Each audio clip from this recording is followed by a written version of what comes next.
Hi guys, so for today vlog. So ayan, nandito po ako ngayon sa paggawa ng motor. Kasi hindi po kasi kumakapit yung preno natin sa likuran ng motor natin. And ayan, so saka tatlo ako na shop na naghanap ako ng brake pad natin sa motor sa likuran.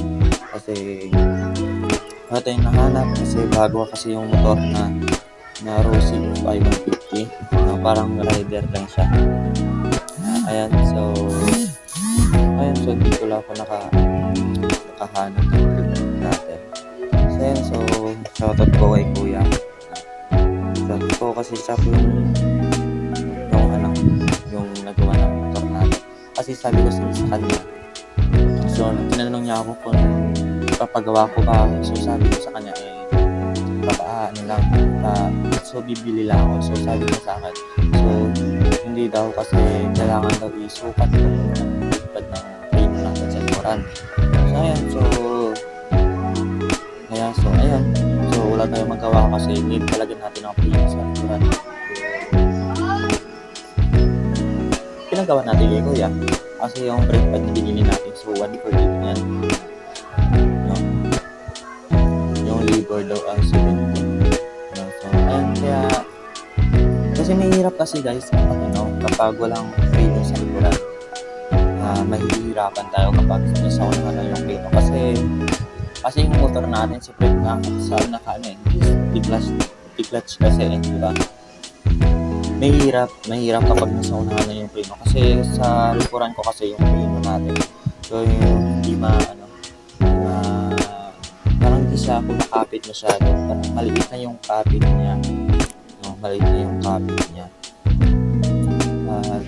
so pinagawa natin kay kuya. So shoutout kay kuya. So di natin alam yung pangalan niya. Basta shoutout na lang po sa kanya. Nakikita yung video na to sa YouTube channel ko or sa Facebook page. Siyempre. Shoutout pa rin natin siya kay kuya. Siyempre siya po yung gumawa ng frame ng motor natin. So ayan, so malapit na din matapos guys, no? Grabe talaga dyan. At siyempre, kahit bago dating tayo guys, so ginawa niya yung motor kahit mainit ang botso. Ayan, so ayan guys, so malapit na matapos. So nilagay na yung karit ng gulong natin sa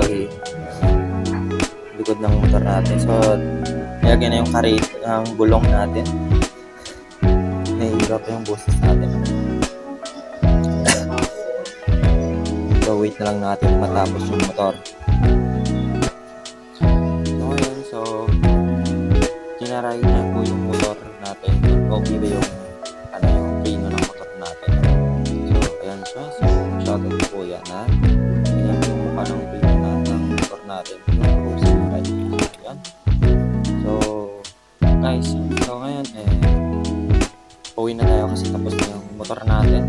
At ito, so uwi na tayo. So shoutout po sa mga viewers natin, sa mga subscribers natin, sa mga followers natin sa Facebook at YouTube. Yun.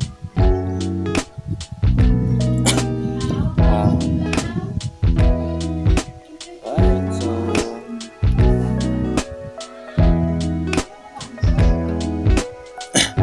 pinalitan din natin yung ng mebela natin. Natin na sa motor. So, pinalitan natin ng bago. Ayan, bago na yung natin yung motor natin. So pinalitan din natin yan. So kinupit yung original na motor kasi yung buwa pinalitan natin. So ayan, so pauwi na tayo. So shoutout po sa ulit at kuya sa shoutout din sa iyo po. God bless po sa po namin po. Dahil pa pong papagawa sa iyo. Ayun, so dito tayo sa tindahan.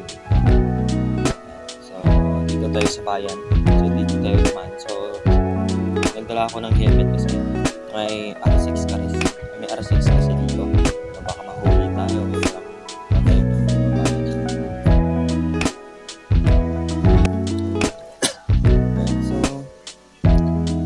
syempre, dun sa part na yan, so dun sa may tindahan na yan, so dyan din magawa yung buha ko. So nagtatrabaho din sa dyan, sa as building syempre. At ito ngayon, pauwi na tayo, so drive lang guys, simple.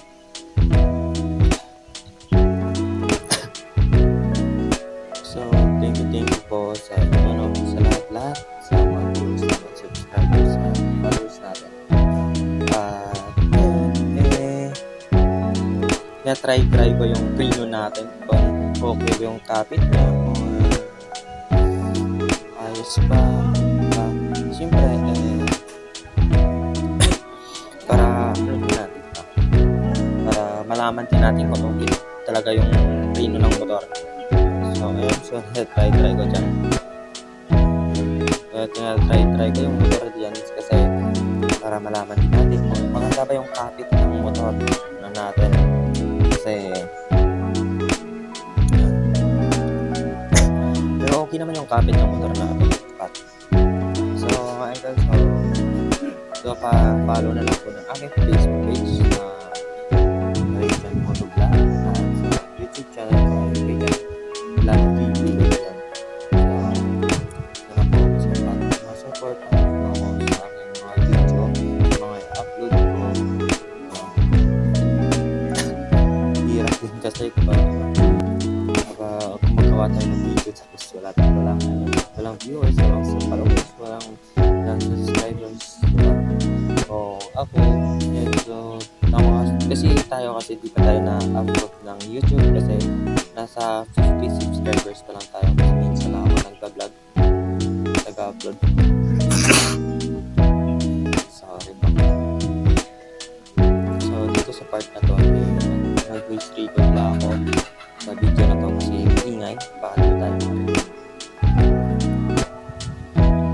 So ayun,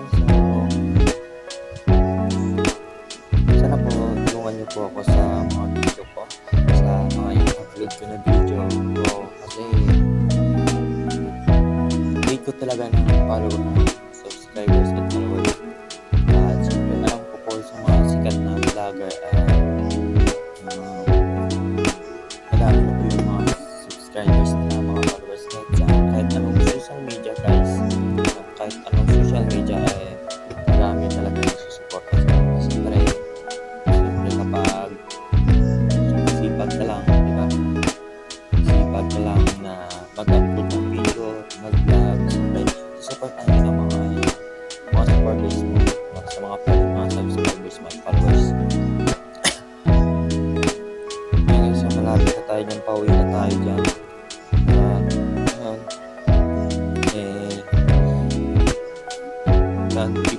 Dito ako dumadaan sa school lang. So dito din ako naka-school sa Estefania National High School sa Capiz.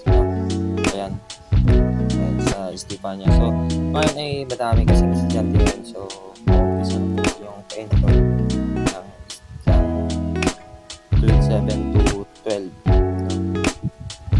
Kaya dito tayo dumaan yan. Yung pala sa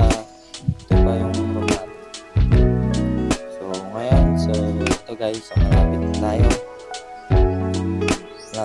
papuntang bahay. So sasakyan ng tito ko yan, so pauwi na tayo dyan, malapit na guys. So ngayon solid ulitin guys. So thank you po sa suporta at